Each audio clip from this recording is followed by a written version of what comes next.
Estamos en línea con el padre Francisco Nazar, nuestra comunicación del inicio del noticiero.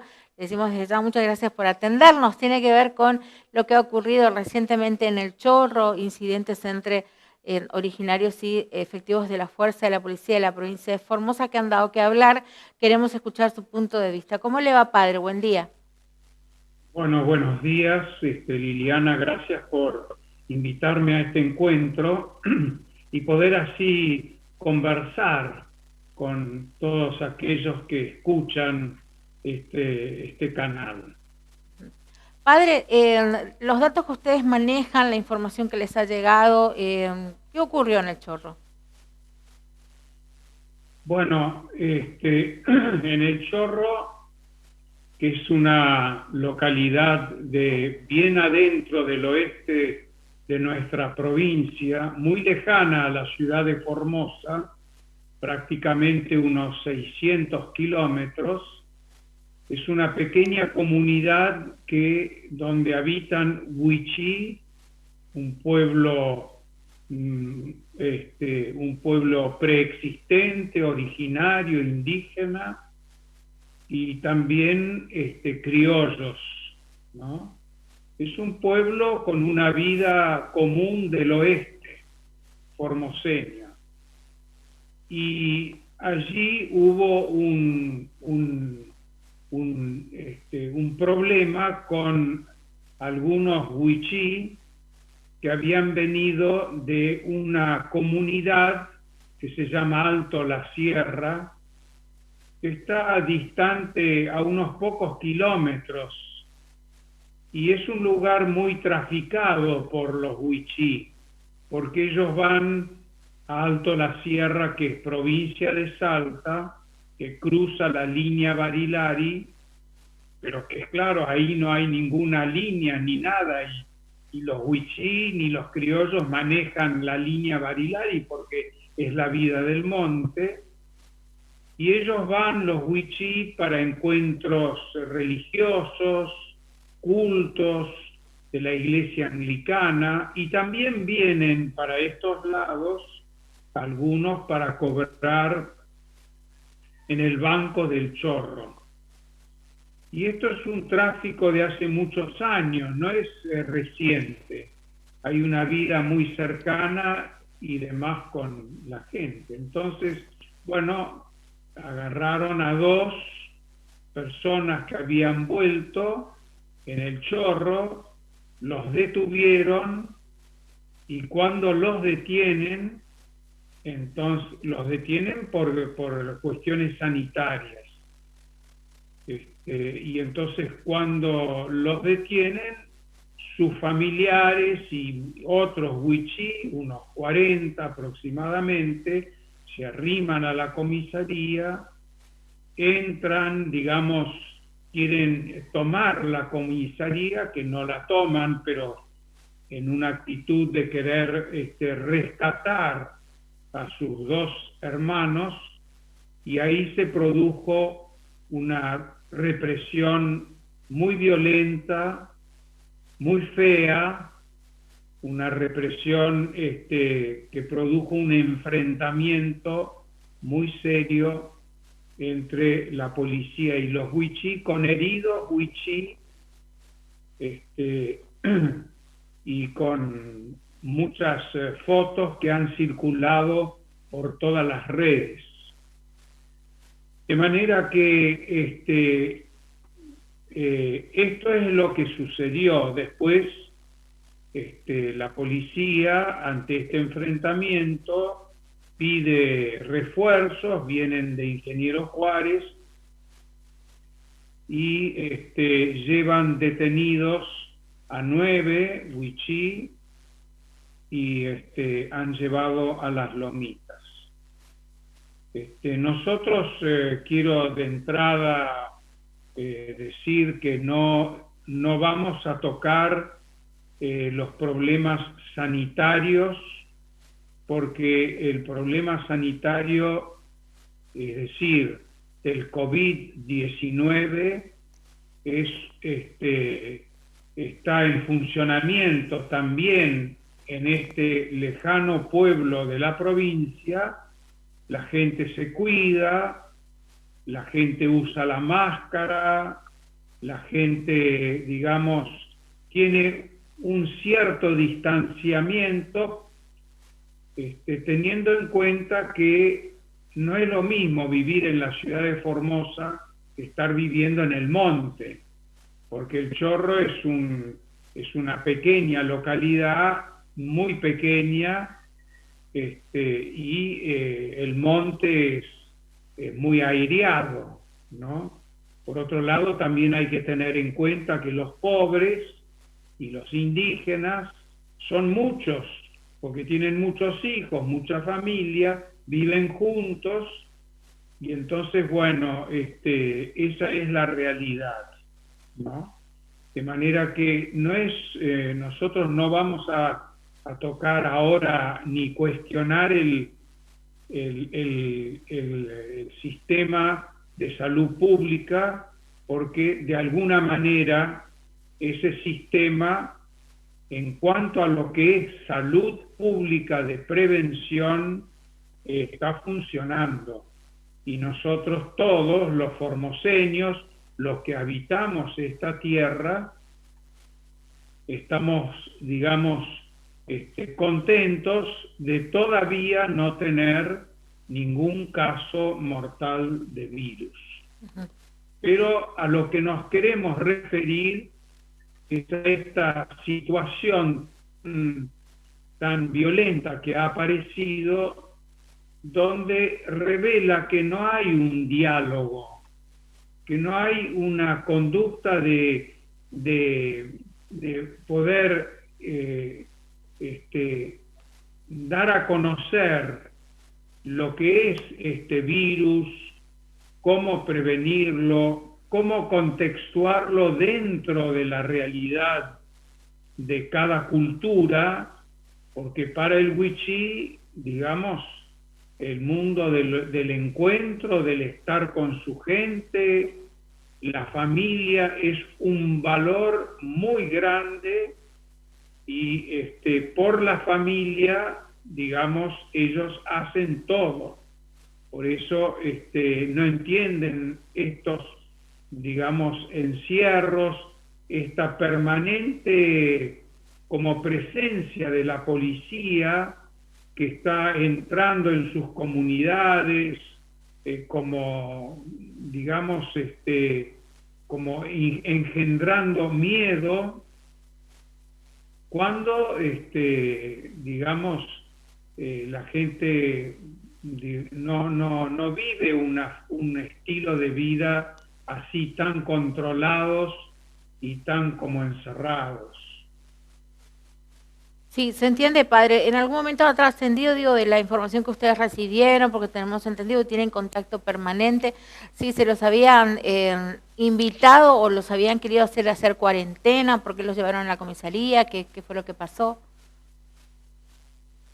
Sí, yo entiendo que, porque del otro lado, del lado de Santa Victoria, de Salta, ha habido casos de coronavirus, evidentemente, ha habido casos, digamos, importantes, no en Alto la Sierra, sino bastante más allá, a unos 100 kilómetros, más todavía, ¿no? Sí. Ha habido casos y hay mucha, digamos, cuidado también. Ya está superado el virus en toda esa zona, digamos, como presente que anda rondando por la zona. Sin embargo, evidentemente que hay que tener las precauciones necesarias. Ahora, no es lo mismo detener a 2 personas en una comisaría para luego llevarlos a un lugar de cuarentena, que hablar con la gente y decirle, miren, ustedes han estado ahí, nosotros tenemos que cuidarnos, tenemos que seguir un protocolo, entonces les pedimos, vamos a ir con ustedes, los llevamos hasta el lugar donde ustedes serán cuarentenados por 14 días o lo que fuera, digamos, nosotros eso no lo cuestionamos. Lo que lo que la gente está cuestionando, y nosotros también, es que los hayan detenido y los hayan llevado a la policía, y eso produjo el incendio, digamos, ¿no? Claro, Pero yo sí. también, sí. No, ustedes no cuestionan la manera en la cual se está manejando nuestro sistema sanitario con las cuarentenas, sino más bien, por lo que puedo interpretar, es el modo en el que podría haberse generado todo esto, ¿no? Que se podría haber evitado, según la información que ustedes tienen. Sí, por supuesto que se podría haber evitado. Ujú. Además, no solo esto yo quiero señalar, Sí, sino que apareció de repente, claro, al haber toda esta presencia en este lugarcito, donde hay un banco de la provincia de Formosa, que es muy visitado por toda la región, porque es el único lugar donde se cobran las pensiones, las jubilaciones, los sueldos y todo lo demás. De repente se produjo este hecho de la presencia de un grupo importante de wichí en la comisaría, y se juntó todo el mundo, y más cuando empezó el tiroteo de balas de goma, donde aparecieron también criollos, y se produjo como una especie de festejo por parte de los criollos de esta represión a los wichí. Y ahí resaltó con palabras muy groseras, soeces, insultos a los wichí por parte de los criollos, donde asomó esto que está muy metido en muchos, y por no decir en una gran mayoría de ciudadanos formoseños, esta actitud muy racista en relación a los pueblos indígenas. El aborigen es un ser muy segregado en nuestra provincia. En realidad no se dice, pero se expresa cuando hay situaciones de conflicto, como ya han sucedido en Ingeniero Juárez, ahora ha sucedido en El Chorro, y aparecen estas manifestaciones de un racismo muy violento que nosotros también queremos advertir, porque el racismo no es de Dios. Dios no acepta de que haya ciudadanos o personas, unas que sean más que otras. Dios ha creado a todos sus hijos en igualdad de condiciones. Ningún hijo en ningún hogar es más que otro. Son todos iguales, son todos queridos. Ninguno es discriminado. Y entonces nosotros tenemos que trabajar por generar, digamos, una cultura que vaya cambiando y modificando esta realidad que hiere el corazón de Formosa, ¿no? Por eso nosotros queremos advertir que esta situación, en lugar de pacificar, produce más odios y más violencia. claro. Padre, También, sí, sí, lo escucho, sí. Disculpe si le interrumpí, sí. También quiero decía. terminar con otro Sí, por favor, pensamiento. sí. También quiero decir, no es una cuestión de la policía, porque los agentes de policía son todas, en su mayoría, gente humilde, gente pobre, gente de nuestros pueblos, hijos de tantas familias. El problema no son los agentes de policía, el problema es la institución policial, que hace que se generen estas situaciones de represión y de violencia. Y eso creo que también entonces lo que queremos advertir es que tengamos cuidado de estar con estas manifestaciones generando la violencia entre pobres y pobres, indígenas y criollos, y entre pueblo y su policía, porque el pueblo quiere a su policía, pero no quiere una policía que reprima, que golpee, que sea prepotente, que sea una policía, digamos, que custodie, que cuide, que no haga preferencias por uno o por otros, porque también la policía tiene que tener una igualdad, no puede preferir a criollos sobre aborígenes o viceversa. Padre, no sé si ha podido escuchar algunas declaraciones que se dieron ayer en el Consejo Integral de Atención a la Emergencia, las conferencias que se dan al mediodía. Un colega preguntó sobre esta situación, pues ya había salido usted por otros medios dando este punto de vista, y decía el ministro de Gobierno que él entendía que era como que ya veía que iban a venir una campaña más o menos de tocar el tema de la discriminación, y lo encuadró, al menos intentó hacerlo, sobre un contexto en el que la violencia la habían generado los originarios, que no entendían y estaban con palos y con otros elementos y agredieron a la policía. No sé si puedo escuchar esto, si llegó a sus oídos, por eso se lo estamos ahora visibilizando, si quiere, si le parece que amerita una respuesta. Bueno, sí, claro que sí. Primero, tomando ese caso y otros también, muestran que nuestra sociedad está fragmentada. Somos como un plato que se ha caído al suelo y se ha roto. Nuestra sociedad está muy fragmentada. Hay muchas posturas cerradas, hay muchas agresividades, hay muchos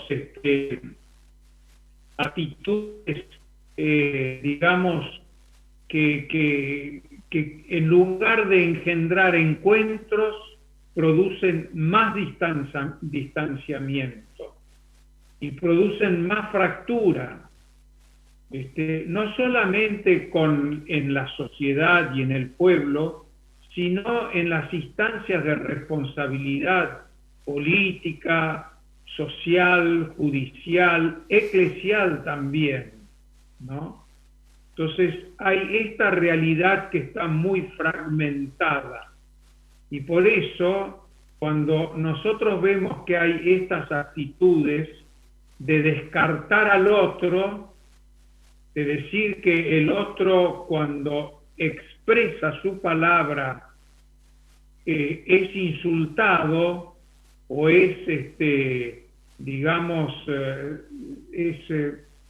se tira basura encima en su vida, en su trayectoria, eso es muy peligroso, porque eso está queriendo decir que no somos un pueblo que dialoga, nos estamos arrogando la absolutez y el totalitarismo de la verdad. Nadie es dueño de la verdad. La verdad se va entretejiendo como un telar, todos juntos. Tu palabra, la mía, la opinión de los demás. Si yo no tengo esta actitud, entonces estoy continuamente tirando basura, armando más grietas, más odios, más distanciamiento, y esto es muy grave, y nosotros tenemos que hablar y decir esto no con una actitud soberbia, sino con una actitud que sería la que el Papa Francisco está proclamando en este momento, que es la cultura del encuentro. Y para que haya una cultura del encuentro, la única herramienta es el diálogo, es que todos podamos sentarnos a la mesa y ser escuchados, porque lo primero que hay que hacer es escuchar escucharnos mutuamente, no importa la ideología o la situación que vos vivas o que tengas, porque son diversas, y una sociedad está constituida por diversidades, y por muchas diversidades, y la diversidad no es mala. La diversidad es mala cuando se enfrenta y cada una dice yo soy yo y yo soy el dueño de la verdad. Por eso hay que fomentar la cultura del encuentro, porque nadie en este momento, y menos en este momento de la historia, nos vamos a salvar aisladamente. Nadie puede pelear la vida aislada. Tenemos que construir juntos porque estamos en un mismo barco. De manera que yo creo que eso es muy importante. Por eso también hay que resignificar palabras. Nosotros cuando hablamos de democracia, ¿qué estamos entendiendo hoy? En una provincia donde, por ejemplo, la reelección es indefinida. Y esto es insostenible en este momento de la historia de la modernidad. No puede ser que ya llevemos más de 6 periodos de los mismos diputados o los mismos intendentes o los mismos concejales o los mismos gobiernos. Yo creo que esto tiene que ser revisado por nuestra provincia y tiene que ser revisado por todos, porque una democracia necesita recambio, necesita renovarse, porque si no pasa esto, pasa que nos adueñamos de la gente, nos adueñamos de la verdad, y eso es peligroso. Y por eso Jesús en su Evangelio dice que ustedes no sean como aquellos gobernantes que se apoderan de la gente y hacen y los someten. Ustedes no sean servidores, sean los últimos. Por eso la palabra, creo que de la Iglesia, yo hablo en representación de mi Iglesia católica, y creo que nosotros tenemos que trabajar, incentivar por esto, por la cultura del diálogo, lo cual implica también una actitud interior, tuya, mía, de vos que me estás escuchando. Yo tengo que mirar mi interior y decir en qué yo tengo que cambiar, en qué yo tengo que cambiar mi mentalidad, mi forma de ser, mi corazón, porque nosotros no podemos vivir sociedades enfrentadas, tenemos que vivir sociedades fraternas. Por eso termino diciendo que es muy bueno e importante la propuesta de la Iglesia Católica en la persona de este gran hombre que es un pastor y un profeta de la paz y de la nueva humanidad, estas 2 palabras: cómo crear fraternidad y cómo crear amistad social. Para eso, ¿en qué yo tengo que cambiar? ¿En qué tengo que ceder para poder sentarme a la mesa del diálogo y de la construcción? Muchas gracias, Padre. Le deseamos de corazón que tenga una excelente jornada. La comunicación, por supuesto, siempre abierta aquí en Canal 7 para escuchar y ver todo lo que está pasando en Formosa, ¿no? Y el mundo, como solemos decir. Que tenga una excelente jornada. Muchísimas gracias y que Dios bendiga a todos ustedes. Bueno, conversábamos con recién el Padre Francisco Nazar, dándonos su visión sobre hechos que han ocurrido en las últimas horas en El Chorro, momentos en los que se han generado disturbios entre originarios y fuerzas de la policía de la provincia. Hay diferentes interpretaciones